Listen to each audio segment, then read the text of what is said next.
This is Gary Morse with the Vantage Brokers, and thank you for tuning in.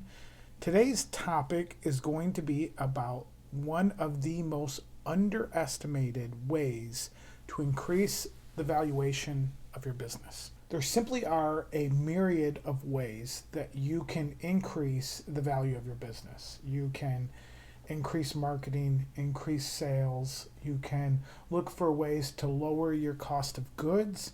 You can build strategic relationships. You can embed within your pricing structure memberships and residual income, software as a service.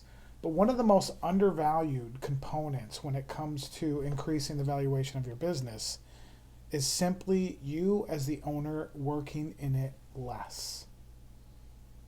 Yeah, that's right. And typically when I say this to owners, they have a very confused look. They don't quite understand how that would necessarily increase the valuation of the business.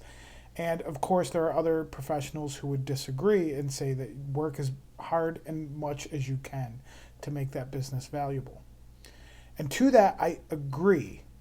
But when it comes to potential pools of investors, knowing that the first thing that they have to do or don't have to do is hire a replacement for you as the most important embedded ingredient in the operation of that business is a critical component to selling it.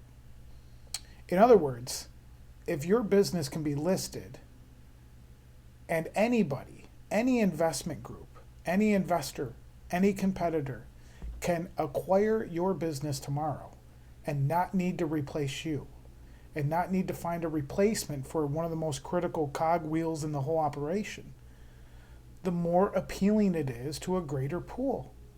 This is it's simple math, it's underestimated, and it does add increased value opportunity because it also increases the number of investors. So one of the things that you should be looking to do if you're going to be selling within the next 12 months to 5 years is figuring out, how do I begin to phase me and often your spouse, if they work in there, or your kids, but the ones that won't be coming with the company, how do I begin to phase them out? Primarily yourself. How do you go from working 60 hours a week to 40 hours a week to 20 hours a week to an hour a day? This should be one of the primary goals. Now, it doesn't mean that you can't have your hands in different parts of the business and aspects, but you do need to begin to back away from the business. You want to make sure that just like a newborn child that's learning to walk, you don't want to constantly be there as a guardrail in order for it to function properly. What typically happens in these scenarios is that you've simply created a job. It's not a business that is working for you, but you're working for the business. And one of the most difficult things is going to be finding a replacement for you. That also cuts down on the profitability of the business, because what's being paid to you and owner distribution all plays a role into the valuation of the business. So, what I want to encourage you to do today as a business owner is look for ways that your business begins to operate for you, that you simply are operating as the orchestra conductor and watching the music get played.